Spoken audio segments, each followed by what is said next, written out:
among Labrador's Indigenous groups. Criticism of Nunatuavut calls for Indigenous Affairs Minister to resign. Now the Innu Nation is pulling out of Andrew Furey's Indigenous Roundtable.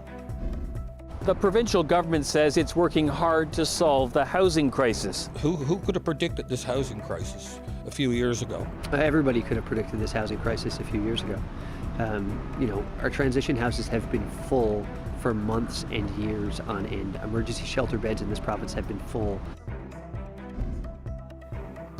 Hockey is back here at the Mary Brown Centre. We chatted with some players earlier today. We're going to chat with some front office staff later in the show. All of this and more coming up. This is CBC Here and Now.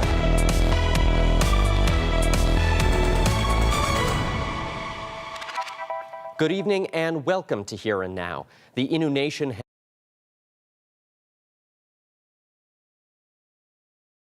about who is and isn't Indigenous in Labrador. In a letter to the Premier, the Innu Nation criticizes how he's handled concerns over Nunatuavut's indigeneity and what they believe is a conflict of interest from Indigenous Affairs Minister Lisa Dempster, who is a member of Nunatuavut. In their letter, the Innu Nation writes that Nunatuavut Community Council is not a recognized Indigenous group, says they take exception with the province, including Nunatuavut, in Indigenous matters, and that the province is dismissing their concerns, which they say is disrespectful and unacceptable to the Innu Nation and First Nations. Both the Innu Nation and Nunatsiavut called for Dempster to resign after Furey apologized to residential school survivors in Cartwright. Nunatuavut disputes both groups' stance. President Todd Russell has called their remarks about Nunatuavut false and offensive. In an email statement, the Premier's office says he's committed to working with all Indigenous governments and organizations across the province. People who've been working to end poverty and increase the availability of affordable housing are calling on the province to do more to help them. They say the current housing crisis is not new, and Newfoundland and Labrador should have taken steps to address it long ago. Here Now's Mark Quinn reports. Dan Meads works with emergency shelters for women and children fleeing violence. Every day he sees the consequences of this province's housing crisis. We have women and their children that come into our transition houses, and in a perfect world, their stays would be 6 weeks or less. But the truth is we have women in shelter now, sometimes longer than a year, because there's just nowhere for them to go. But when the minister responsible for it was asked about affordable housing yesterday, he said the crisis we're facing now was unexpected. Who could have predicted this housing crisis a few years ago? Everybody could have predicted this housing crisis a few years ago. Our transition houses have been full for months and years on end. Emergency shelter beds in this province have been full for months and years on end. There is no secret that there's a housing crisis. It's nice that government of Newfoundland and Labrador now agrees that there's a housing crisis, but those of us that do this work every single day have known it for years and have been telling them for years. Yesterday, Pike came under fire in the House of Assembly for saying the province has built 750 affordable houses since 2021, when in fact it's only built 11. Other ministers jumped to his defense, saying he misspoke and meant to say 750 housing options have been found. But the NDP found a video the provincial government posted, which shows the finance minister using the same words as Pike, as long ago as last April. We've put a big emphasis in this area. In the last couple of years, we've built about 750 new affordable houses. And in budget 2023-24, we've placed an additional $70 million provincially to build another 850 affordable homes. Mead says even if the province had done what Pike and Cody claimed and does keep the promise to build more, there would still be a crisis. Even if all 750 of those units had been built in the last 2 years, and the 850 that they're talking about in the next year, even if those all came online, we'd still have 1,000 people on the waiting list for Newfoundland and Labrador housing. And so something has got to be done, and it's got to be done urgently. Yesterday, Pike said he made a mistake, but he says the province has a plan to address the housing crisis, and he's promising to make it happen. And I plan, as the minister responsible for housing, that I'll leave no stone unturned to make sure that we move this housing program, this plan, as quickly as possible. Affordable housing advocates like Dan Meads promise to keep pushing for more. Mark Quinn, CBC News, St. John's. While sticking with housing, St. John's Mayor Danny Breen is still working on a response to the federal housing minister after Ottawa said the city isn't ambitious enough in its plans to address housing. The minister said the city's $2 million plan wasn't ambitious enough and they should have asked for more money from the $4 billion Housing Accelerator Fund. Breen says his new plan to deal with the ongoing housing crisis is coming and will cost a lot of money. We're not going to be able to do this with little projects. It's the magnitude of the houses that need to be developed is going to require a significant, massive capital investment, and it means that everybody has to be at the table doing it. So doing things like sending letters like that, I mean, you know, that's not getting us anywhere. Well, this week, clinics across the province have been busy handing out not just flu shots, but the latest version of the COVID vaccine. A pharmacist on the West Coast says there are some people who are tired of getting new versions of the COVID vaccine, but she's encouraging people over 60 and those immunocompromised to get it to reduce the chance of serious complications. And looking at my own appointments, my own clinics, speaking with my own patients, people are still wanting to get the vaccine, and they're certainly booking for it. And I think the fact that you can get both the COVID and the flu at the same time is really, we're making it as easy as we can for you.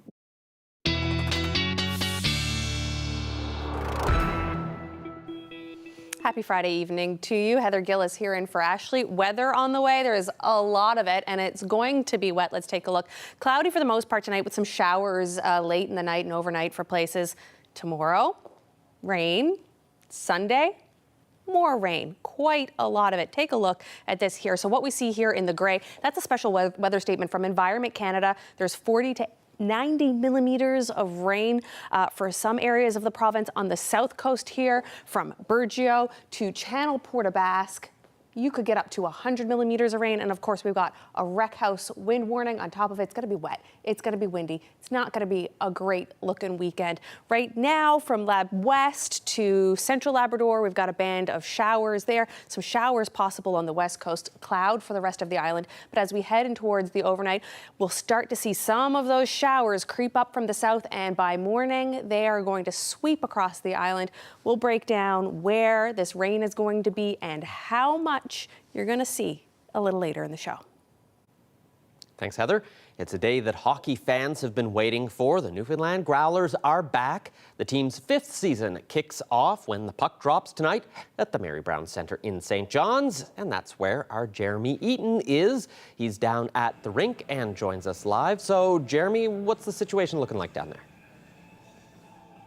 Well, Peter, the gates just opened about 7 minutes ago, and people are already starting to file in. There's a number of people wearing their Newfoundland Growlers gear proudly. And to steal a line from Stompin' Tom Connors, many people here feel that this is the best game that you could name, and they're very excited that another hockey season is about to kick off here. Now, there are a lot of new players, a lot of new faces. A number of players just came from the Toronto Marlies, and they just showed up in Newfoundland about a week and a half ago. So for a lot of people, for a couple players tonight, tonight's going to be their first ever professional game. Now, earlier today, I was on the ice I was near the ice, chatting with some players about how they feel about tonight's game. So take a look at this. It's been incredible. Like, very lucky, from last year, just the team that we had, and we made a good run there, learned a lot there. And then this year, just have so many young guys that they've only been here a week in Newfoundland, so just trying to enjoy that. But yeah, everyone's super excited, and I can't wait to get going tonight. A bit of nervousness, but a lot of family and friends there. A lot of the guys' first game, so they'll be nervous till the puck drops, but then it should be good. It's exciting. I mean, anytime you tell your 6-year-old self you're suiting up for a pro hockey game is pretty cool. So parents are in town, and I think it's going to be a good one. So I'm just excited for it. For me, it's just another game. I mean, that's what the week full of practice does. It preps you for moments like this, and then obviously, looking back on it, maybe on a Monday night, I'll be sitting at home and I'll be like, wow, we just played a pro hockey game or a couple games in a row. That's when it kind of settles in. But leading up to it tonight, you just look at it as another game and another task at hand. Just so we understand, goalies. It's been awesome. He's been super knowledgeable. I mean, he's got almost 1,100 NHL games, so anytime you get to learn from someone like that, it's pretty cool. Then you also have Pards as well, so between both of them, it's just a wealth of knowledge, and they're also super approachable and personable. It's not scary to walk in their office and have a chat, so it's been great. A hockey player's dream. You got to learn from a guy that's been through it all and been through it at the highest level. So, I mean, his stats and his games speak for itself. If you can play 1,000 games in the National Hockey League, you're doing something right. So, if we can get a couple tools or tips from him along the way, I think that's a win in our books. Very fast team, very energetic. We got a lot of youth, so it's going to be a very speedy game. I think there'll be, we have some big boys on the back end too, so it should be a very entertaining game all around, to be honest. So as you just heard, some of the players are also pretty excited about tonight's game. But if you've ever been down to a Growlers game, you've probably seen Evan. Evan, how you doing? I'm good. How are you today? So I think Evan, I interview you every year. So this is your moment of glory. This is your 30 seconds now. What do you think about the Growlers team this year, Evan? I'm timing you now. Well, I think this team's going to be very strong this year, and we're going to go win the Kelly Cup, and we're going to win it for Arbo, and I'm excited to see Caulfield play, Skirving play, and show the boys that everybody we're playing against, beware of the Growlers, release the hounds, baby. Woo! As always, Evan, it's a pleasure. Thanks so much, buddy. I hope your mom got this on record for you. Yeah, I know you're hoping. We're going to be hanging out here. We're going to be chatting with some of the front office staff. Glenn Stanford, I hear, will come chat to us later on in the show. But reporting live for here now on behalf of Evan and myself, I'm Jeremy Eaton here at the Mary Brown Center in St. John's. Go Growlers! We've got a lot of water on the way over the weekend. We could see 40, 50, 60, 90, maybe even 100 millimeters of rain. We're going to talk about where and the timelines coming up.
Well, Heather, it looks like it's going to be wet, but at least it's been warm. That's right, and so warm that we broke some temperature records yesterday. Let me tell you a little bit about that. Happy Valley Goose Bay yesterday, 14.1 degrees. The new record smashed the old one by about 1.5 degrees. Old one was 12.7. Hopedale smashed one slightly, just by like 0.2 of a degree there, and Mary's Harbor just slightly there as well. So want to tell you about that. Warm today still, though. Look at those temperatures across the island, like 13, 14, 15 degrees, really above seasonal for the most part, and a little bit chillier from Lab City up to Nain, and in the double digits there for coastal Labrador as well. But that's not what we're here to talk about tonight. We're here to talk about the rain that is on the way. So as I said earlier, there's a band of showers from Lab West to Happy Valley Goose Bay, really like through central Labrador right now. Some showers along the west coast, and by morning we will see some developing along the south coast of the island here, where we should see a lot of rainfall by Sunday. This rain is going to come in likely 2 waves over the weekend. As we head to the rest of the overnight, we'll see the rain spread and showers spread into central and up the island. So let's take a closer look at tonight. We do see a number of rainfall icons here on your screen. Temperatures for the island really between 9 to 12 degrees in the overnight, and 2 to 9 in Labrador, really with a chance of showers in a lot of places. Windy night as well.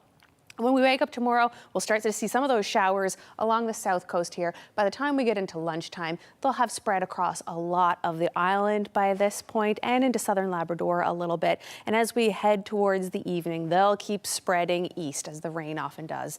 And then when we look at our rainfall amounts as we head into Saturday by lunchtime, it looks like most of the province will see, a little sprinkle. But down here on the south coast, we're getting into that 30 to 50 range by tomorrow lunchtime, and then there's more on the way. So the showers and the accumulation, 20-30 range there for the west coast, and picking up some more as we head towards Sunday evening. Now, windy as well.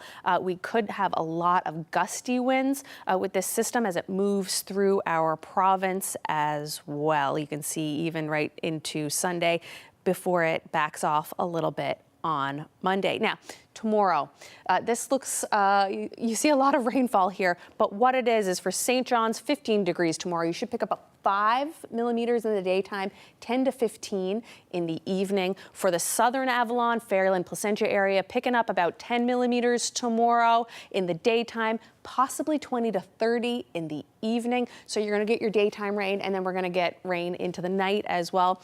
10 to 20 for Bonavista, and then more yet again, 10 to 15 in the evening and overnight. Marystown, 20 to 30 for you folks, possibly, and then another 10 to 15.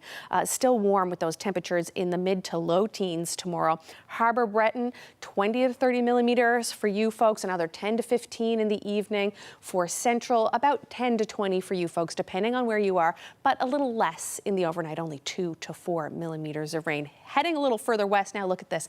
50 to 70 millimeters expected for Burgeo tomorrow. On top of it, another 10 to 20 for the southwest coast, where you will have a wreck house wind warning in effect. 40 to 50, another 10 to 20 on top of it. For the west coast, 20 to 30, another 10 to 15. And as we head up to the northern peninsula, you should see 5 to 10 both in the day and in the nighttime, with your temperatures starting to cool off a little bit, 11, 12, 13 for, northern peninsula into the Straits, but not bad in here for Mary's Harbor and Cartwright. You could see a shower or two there in Mary's Harbor, but a little bit of sun and cloud for Cartwright. And for the rest of Labrador, it's really not looking too bad, especially if you're in Happy Valley Goose Bay. 14, sun and cloud, a shower possible, showers possible as well for the rest of Labrador, except for Nain, with your temperatures outside Happy Valley Goose Bay in the single digits.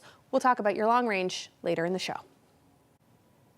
It's October, and that means it's time to pull out your warm sweaters, start raking up the leaves, and gear up for a brand new season of Land and Sea. Here's host Jane Adey with a look at this year's season opener, which is coming up this Sunday. We're starting this season with a look back at a way of life out on the ocean that very few people still living can remember, an important part of our maritime history in this province that shaped many communities, the Grand Banks schooner fishery. We traveled down to the Burin Peninsula and spent some time in Grand Bank and Fortune. Pretty well everyone you talk to, wherever you go, has a family member who fished on a schooner. Robert Parsons knows the stories well. He's been writing about the fishery for decades. Grand Bank was one of the greatest schooner fishery and schooner trades in eastern North America. You know, probably next to Lunenburg and Gloucester. Pretty well everyone either had a grandfather, a father, an uncle, who either sailed on foreign-going trips or they were dory fishermen. And the stories were passed down through the generations. There was something to keep master. Maurice Kearley is one of the last living dorymen to have experienced the Grand Bank schooner fishery firsthand. At his kitchen table, he told me about those hard work days at sea that started hours before dawn. You'd go out in the morning at 3 o'clock. Yeah. You'd go out in the dory. How long, you'd be out till what time, say? Well, when the darkness start closing in on you, you'll be letting her go, then come aboard. What would you be talking about when you'd be out in the dory all day long? You wouldn't be talking about nothing. Only just I'll be opening the bow on away and dory make me back on the run, and just I pass back the hook and he put the bait on, throwing it over and all of it, and I throw it out over. But now when we've been flying sitting, I'll be on the gear and taking the fish off, and he'd be back in the stern by calling it all back in those toes again. Steady. We wouldn't have done. Every now and then we might speak to one another about that. The work in the dory was exhausting, and then there was more work once they got back on the schooner. And the environment out on the Grand Banks could often be harsh. They had to be tough, they had to be strong. Not only physically strong for a long day's work, but they had to be mentally, spiritually prepared for danger at sea. And I think a lot of them, they did. They were self-educated in reducing stress and anxiety, and they rarely expressed troubles to their household. We went out. Maurice Kearley is 96 now. He remembers the danger, but when he recalls his days on the schooners, it's always with a smile. Oh yes, there were lots of fish. There were times I've seen that boat, that schooner there, though. She'd been flushed off right from her stem to her stern. And we had dories on the stern of her, waiting to get fishing on her day. There were lots of fish, but it was hard on the people that had to handle it. It's kind of like part of our history that's quickly disappearing. And people like Mr. Kearley are few and far between. Men who actually went in a dory and hauled a trawl for codfish. Now, there are probably a few sailors left that may have gone on a schooner to St. John's from Notre Dame Bay or from the Burin Peninsula or Fortune Bay, but the number of men that would have actually put a jigger or a trawl line over the side of a dory are, I would imagine, there are very, very few today. Seeing the salt fish trade and the dorymen disappeared probably in the late 40s, which would mean they would be elderly gentlemen today, and they're few and far between. So it's very important to talk to these people because it's a way of life that's fast disappearing, and it's a very important way of life to the history of Newfoundland and Labrador, that we capture those men and their stories and get them recorded. And so we did record a lot more of Maurice Kearley's stories and others too. So watch for our season opener, a story that we're calling The Daring Doryman. You can catch it on Sunday, October 22nd at 11:30, that's 11 o'clock in most of Labrador. And if you miss it on Sunday, you can catch it again on Monday on CBC right after Here and Now. I am leaving on the evening tide. Recording Ron's music in Newfoundland is like re-recording the Bible. No pressure there. Ron Hines' music is being remembered with a new tribute album. It's out today. So what song did producer Alan Doyle say for himself? You'll find out just ahead.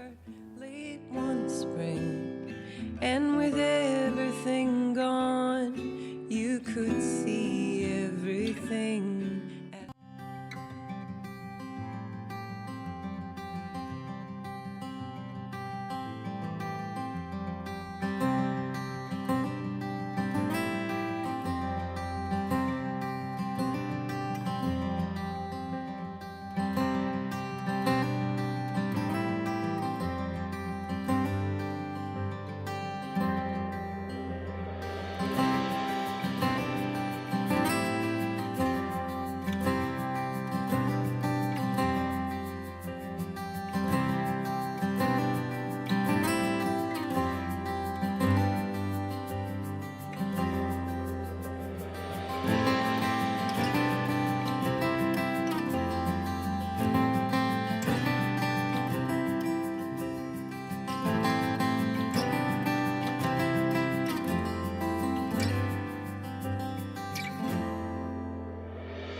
Next month will mark 8 years since we lost one of this province's most prolific singer-songwriters, the man of 1,000 songs.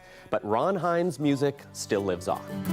And they're parking their cars, and they're packing the bars, and they're dancing the St. John's Waltz. Well, that's Alan Doyle with the classic St. John's Waltz. He's one of many musicians who've come together to record 20 of Ron's songs. It's part of a tribute album called Sonny Don't Go Away, and it's out today. Alan is also one of the producers of that album, and he joins us from Toronto. Nice to see you again. Hey, thanks for having me on to talk about this really fun, wonderful project. So proud of it. So proud of everybody, Corey and all the gang that did it. It was a joy. I was going to start off by asking you why you wanted to do this tribute, but I feel like the better question may be, why has it taken 8 years for this to happen? Well, you know, it's an excellent question because when we lost Ron, I think the whole music community instantly wanted to do something like this. And in all honesty, I think it was the pandemic that just gave us a chance to really think we could probably pull it off, because everybody was available and eager to do stuff. And I'm so proud that everyone came together so eagerly and quickly and passionately and brought their own spin on all the songs. And it's a real testament to Ron's great canon of music and the legacy he left behind. Okay, so be honest, did you call dibs on St. John's Waltz? Yes. The advantage being a producer, you got to... Yes, I did. Well, what's funny, I had that in my mind from the very beginning, because I wanted to do something with the Dardanelles, because they're one of my favorite trad bands, of course, and I just thought it would be great to have a very classic kind of Newfoundland traditional sounding version of that song. It was an early idea that we pulled off. It was one of the first ones we recorded. But it's also such a classic. Like, people love Ron's version of that. So how much pressure did you face to try and match and, you know, be able to take on something like recording that classic? I said, by accident, I said in an interview or a day ago or something, that recording Ron's music in Newfoundland is like re-recording the Bible. And yeah, it was a lot of pressure and a lot of responsibility, you know, to make sure that the canon of music was served respectfully, but also to the other artists, you know, who came in to bring their own spin on it, to make sure that Corey and I were just accommodating whatever vision people had and where they didn't have one, to help them make one, you know. And so that's all part of the mountain of joyous work that Corey Tedford and I went through doing this project. Of course, doing a project like this means you also have to go through all of Ron's catalog and look at all that music. What did you learn through this process? Just The vast depth of Ron's catalog. It's just incredible. And it's not only like it stands alone as a great body of songs, it also is completely adaptable to various genres and generations of musicians and artists. And it's just like, I mean, the variety of approaches to these songs on this record would only be achievable if the source material is just fantastic and at heart spectacular. And we all know that Ron's songs are like that, and hopefully the rest of the world will find out now too. Do you have one or two favorites on this album? I have 20 favorites.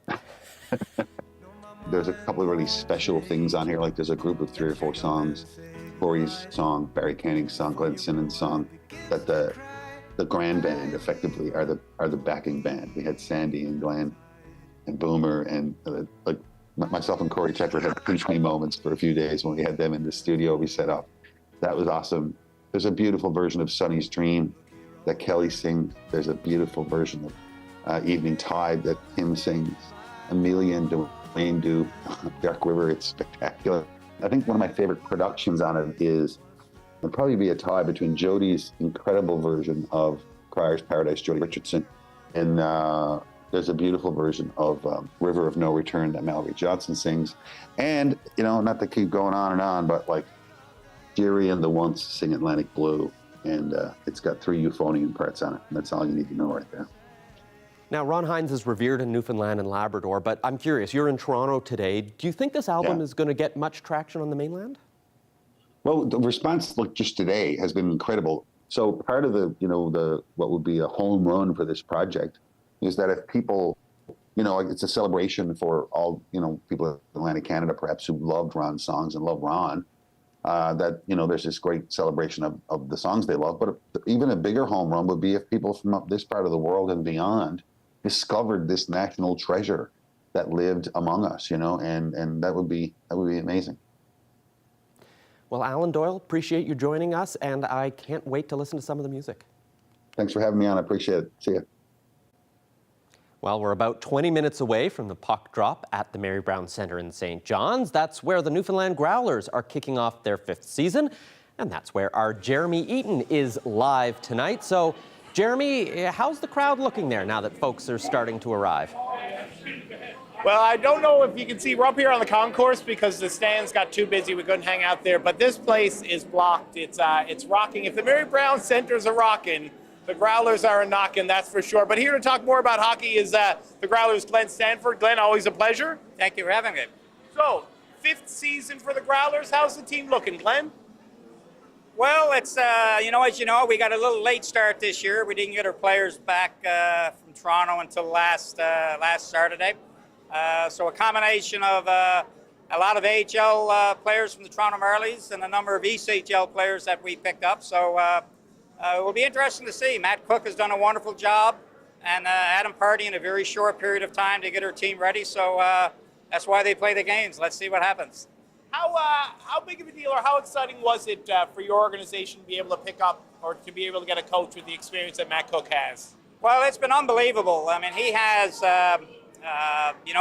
we had a number of coaches in mind over the summer months, and for whatever reason, they ended up getting different jobs, and we had to start our search again.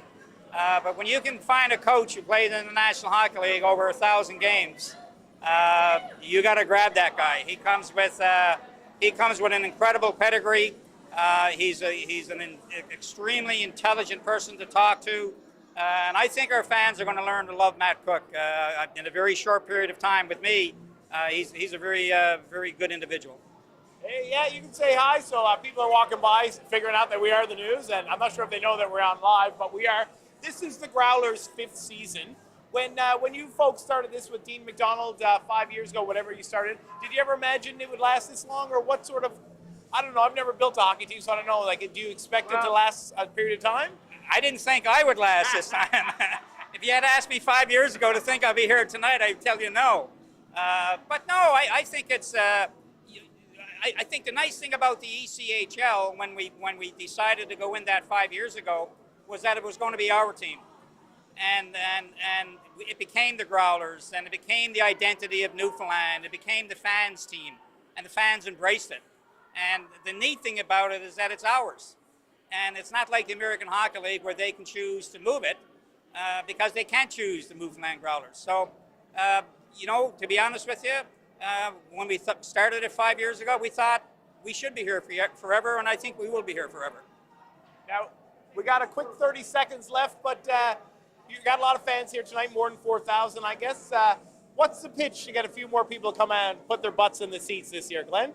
Well, I think it's the hockey, to be quite honest with you. Like, if you have not seen an ECHL game and you think it's a little bit different from the American Hockey League, go talk to the fans here. It's an exciting product. The ECHL has turned into a very, very fast game, similar to the American Hockey League and National Hockey League, and these teams are very, very good.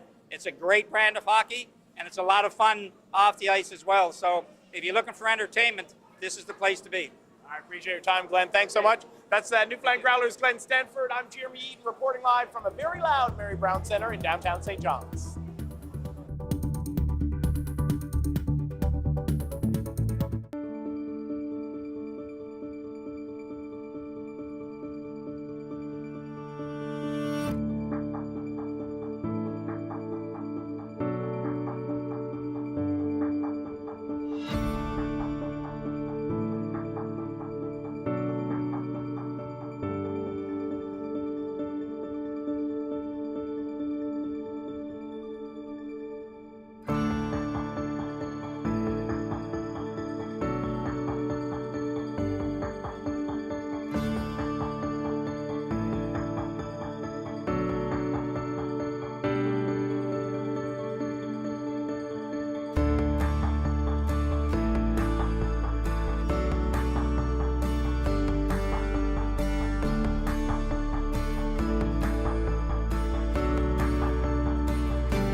This week, the fall vaccination campaign began, but it's not just the usual flu shot. This year, there's also a new COVID vaccine available. It targets a newer strain of the virus. While the Provincial Health Service has set up clinics, pharmacies across the province are also giving the shots. Stephanie Burden is a pharmacist in Rocky Harbour, and that's where we've reached her. Thanks for joining us. Thanks for having me, Peter. So how much interest have you seen in getting the shot this year? Actually, I will say I'm very proud to say that we are seeing quite a bit of interest. I think that could be due to the fact that you can now get and last year you could as well, but get your flu vaccine in one arm and your COVID vaccine in the other arm. So we're really trying to make it as easy for people as possible. And I think that's been a pro in seeing some good uptake. So who are you recommending get this? Who's gets the most benefit from this latest version of the COVID vaccine? Yeah, so obviously, as healthcare professionals, everyone would benefit from the COVID vaccine, but we understand that people are experiencing vaccine fatigue. They're tired of so many shots. And so I really want to kind of touch on some high-risk groups. If you're in some of these high-risk groups, you really should consider getting the vaccine, even if you are tired of it. So people over the age of 60, they would be in a high-risk group, meaning that they're at a higher risk of being hospitalized due to COVID or having long-term complications. So if you're over 60, and then the risk goes up with each decade as well. Then there are people with chronic health conditions, even if they're under the age of 60. So we're talking about people with high blood pressure, diabetes, dementia, certainly any lung conditions like asthma or COPD. And I don't mean patients that are over 60 that have these medical conditions, but even if you're younger and you have these medical conditions as well. So even if you're an otherwise healthy 35-year-old, but you have chronic asthma, it definitely would be a good idea for you to get the COVID booster. What about people, though, who maybe have already had COVID once, maybe even twice, and they said, yeah, I may be in that group, but it wasn't that bad for me. I had it, I was sick for a day or two, and that was it. Yeah, so if you've had COVID infection in the last 6 months, you don't really need the booster right now. So you have to look at your timing because you likely have some immunity already to the circulating virus. But if you've had COVID infection a year ago, it's a different virus that's circulating, a different variant that's circulating now. So really the boosters and the viruses that you would have had a year ago are not the same as the booster that we would be giving now. How bad is the COVID situation right now? How many people are you seeing coming in either just looking to, something to help with the symptoms, or if they're in those higher risk groups asking for things like Paxlovid, which can help prevent hospitalization? Yeah, we've definitely seen an increase, certainly over the summer. We've definitely seen an increase. And of course, we know that the variant that's circulating now is not a good fit for the previous boosters that people would have had. And we expect, of course, that that's going to increase with the fall respiratory virus season. So we're expecting an increase for sure. Well, thanks so much for joining us and telling us all about it. Excellent. Thanks for having me, Peter. Well, if you haven't seen a computer from the 80s or 90s since, well, the 80s or 90s, check out Retro Tech NL. The group celebrates old technology, and they want to see it stay. Their collection of vintage computers is on display in St. John's this weekend. Weekend AM's Heather Barrett took a megabyte out of the story. Take a look. You move the brackets. Fire, fire, fire. Oh, we got him. Perfect. I'll drive, you fire. Okay. Oftentimes with technology, we think of the present or the future. We don't actually look at the past, but it's neat to see where we've come from. Hi, my name is Ryan Hayward. I'm one of the founding members of Retro Tech NL, and I collect old computers. Retro Tech NL is a group that was founded during the COVID pandemic. We were all in lockdown, had access to a credit card, and nothing to do. So what did you do? But you got on eBay. It's like any form of nostalgia. People remember these things from their past, their childhood. It's like whether it's comic books or computers or vintage cars. Everybody remembers some warm and fuzzy feeling towards some piece of old technology. What's this here? This is the Commodore 64. Oh, I remember this. Yeah, they were very popular in the 80s. For a lot of people, they were their first computer. Floppy disks. Yeah, floppy disks. I don't know if you remember floppy disks. And it actually is floppy. So it holds up to the name. So what happens now if I hit the space bar on this? It'll start the game over. This one is called Space Pilot. We're going to use our open and close brackets to move and our A to fire. Keep firing. So you got to fire. Hit the A. Hit the A. Oh, the A. They got us. Oh, all right. Well, that was quick. Let's go to the next computer. Ryan, so what's this one? This is an Apple II Plus. So this one came out in about 1978, 79. It's probably one of the oldest computers in my collection. And it's sort of what made Apple, you know, the powerhouse they are today. All right, what's this one? This one is a Macintosh LC475. LC stands for low cost, so these were actually primarily used in schools. These were the first computers for a lot of people who went to school in the 90s. This might have been their first computer.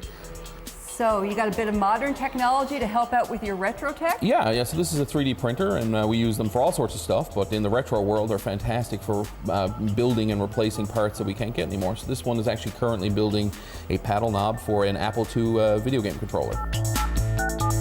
Back in the day, people thought they were buying their computer, and this will be their computer forever.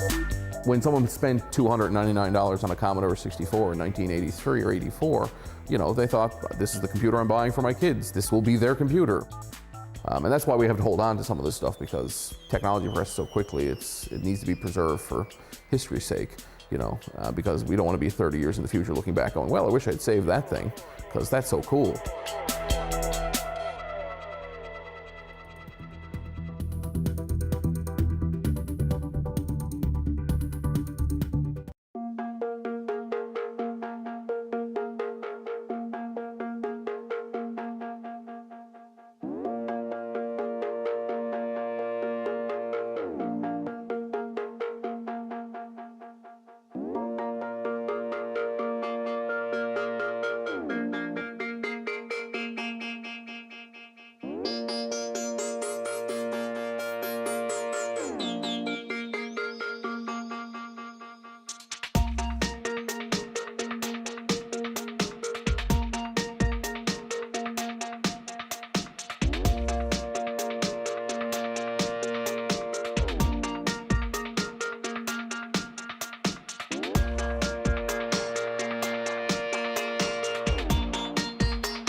We're heading into the weekend, but before we do, want to pass along a few congratulations. Happy anniversary to Reg and Dot Piercy of Ramia, who are celebrating their 50th anniversary. Happy 55th anniversary to Clarence and Gay Rumbold of Marys Harbour, now living in Corner Brook. Happy 50th anniversary to Kathy and Greg Hendry of Conception Bay South. Congratulations to Bill and Eileen Rule of Placentia, who celebrated their 63rd anniversary this week. Happy 60th anniversary to Lloyd and Georgina Fudge of Burgeo. Wishing Linda and Tom Boland of Calvert a happy 53rd anniversary. Happy 60th anniversary to Wilfred and Stella Button of Lead Cove. Happy 60th anniversary to Golda and Raymond Guy, formerly of Leading Tickles, now living in St. John's. Happy 57th anniversary to Donna and John Lehman of Gull Island. Happy 53rd anniversary to Annie and Wallace Bussey of Fox Trap. Phil and Muriel Smith of Sunnyside are celebrating their 50th wedding anniversary. It's also a 50th anniversary for Billy and Margie Ryan of Bay Bulls. Happy 54th anniversary to Gerald and Marion Parsons of Happy Valley Goose Bay. Happy 57th anniversary to Cliff and Grace Ryan of Shoal Harbour, formerly of Catalina. Shirley and Gary Greenslade are celebrating their 50th anniversary. Happy 61st anniversary to Ed and Sheila Goss of St. David's. Anniversary greetings going out to Ruth and Ralph Janes of Codroy Valley, and it's a big one, 69 years of marriage. Big happy 50th anniversary going out to Dawn and Dolores Hannum of Marystown. Anniversary greetings going out to Betty Lou and Walter Bursey of Lewisport, who are celebrating their 63rd wedding anniversary. It's also a 63rd anniversary for Alice and Michael Mahoney of Colliers. Bernice and Cyril Penny of Gander are celebrating their 69th anniversary. Congratulations. Newman and Bella Harris from Summerford are celebrating 60 years together. Happy 59th wedding anniversary to Marg and Harold O'Driscoll of Torres Cove. James and Nina Perry, formerly of Nippers Harbour, now living in St. John's, are celebrating their 57th wedding anniversary.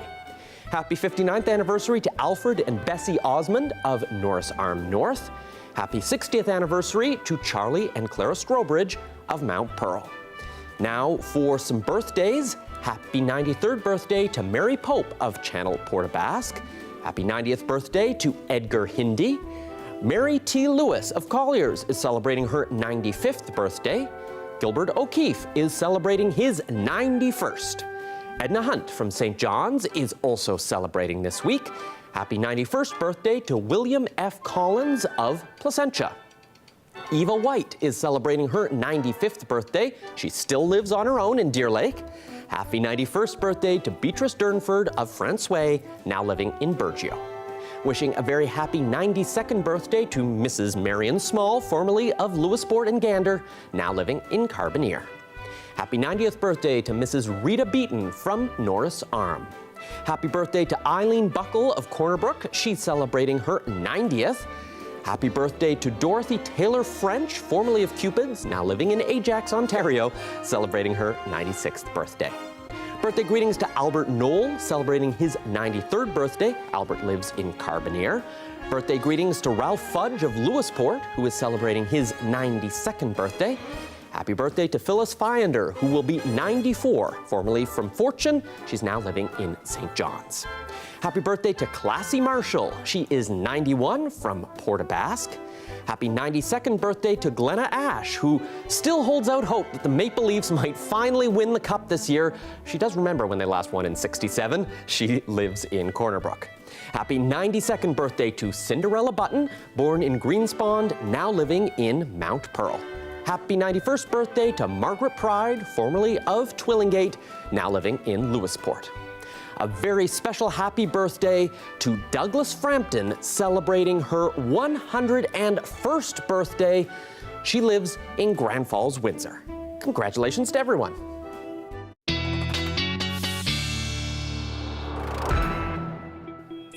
Okay, well, let's take a look a little further down the road now about what could come Sunday into Monday, and then little, further down. It's not good. I'm sorry. There's not a whole lot of sunshine in your forecast. If we take a look at Sunday evening, we'll still see this heavy rain over much of the island, and as we move into Sunday in the overnight, you'll see some of it start to move away. Some clearing here in Labrador as well. But there's more rain in behind this. You can see it sweep across the island Sunday morning and then into the afternoon. So when we take a closer look at what Sunday's going to look like for much of the province, we see a lot of rain clouds in our icons here. And it's still going to be quite warm right across the island for the most part. You know, 17 in St. John's, 16 through Central, 15 for the South Coast, and 14 in Port aux Basques. And that is warmer than our normal seasonal daytime high this time of year when it's normally 8, 9, 10 degrees. So it's going to be a warm Sunday. Just, you know, you'll get satched if you go outside. Cooler for St. Anthony in the Straits here, and in the single digits for Labrador, where you could see a chance of showers in Labrador, but will probably be cloudy otherwise. In Lab City and in Nain, though, what you will see, it'll either be rain or some snow. Moving on to Monday now, some more clearing here with some clouds in the forecast for Labrador, and slowly we'll see some of this rain start to try to make its way out of here by Monday morning, but it's still stubbornly looking like it's going to maybe a shower or two heading into the overnight on Monday. So what we see here for Labrador is temperatures for Lab City and Nain, kind of chilly there, but clouds for you folks. 5 in Happy Valley, Goose Bay, and some clouds. Chance of showers here in Cartwright, and chance of showers in St. Anthony as well at 6 degrees. But for the rest of the island, except for Port aux Basques, it looks like you will see showers or a chance of them, more like a chance of them here on the West Coast, more like some actual showers here on Monday as we go back to work. But you don't want to think about that yet. Let's take a look at our 5-day now. For much of the next 5 days, we will see a lot of gray in our forecast, that rain on Saturday and Sunday and possibly into Monday, with the temperature dropping back on Monday, Tuesday, and back into the double digits on Wednesday. For central Newfoundland, we don't see, you know, a lot different. We will see hopefully the sun on Tuesday with a chance of showers into Wednesday. Western Newfoundland, that rain over the weekend, chance of showers there on Monday, hopefully some sun on Tuesday, and a chance of showers again on Wednesday. It's not pretty, is it? For Labrador West, you know, again, no sun in your forecast, rain or snow, clouds, possibly flurries, temperatures dropping off Monday and Wednesday, and you've got the best of it there in eastern Labrador.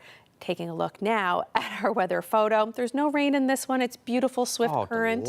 Yeah, isn't it nice? Lovely. As you head down towards the Burin Peninsula there, it's always so pretty to drive through there. This comes to us from Gordon Windsor. And if you have any photos that you want to share with us, we absolutely love to see them. And you can send them to nlphotos@cbc.ca. That's the worst thing about rain and wind. It takes all those beautiful fall leaves and it just blows them right off the trees. And then they get smushy on the ground and they're no longer pretty. So yes, get out and enjoy the fall colors while you can, because the weather may not help with that. That's right. And that's it for us. Have a great weekend, everyone. We'll be back with you on Monday. Good night.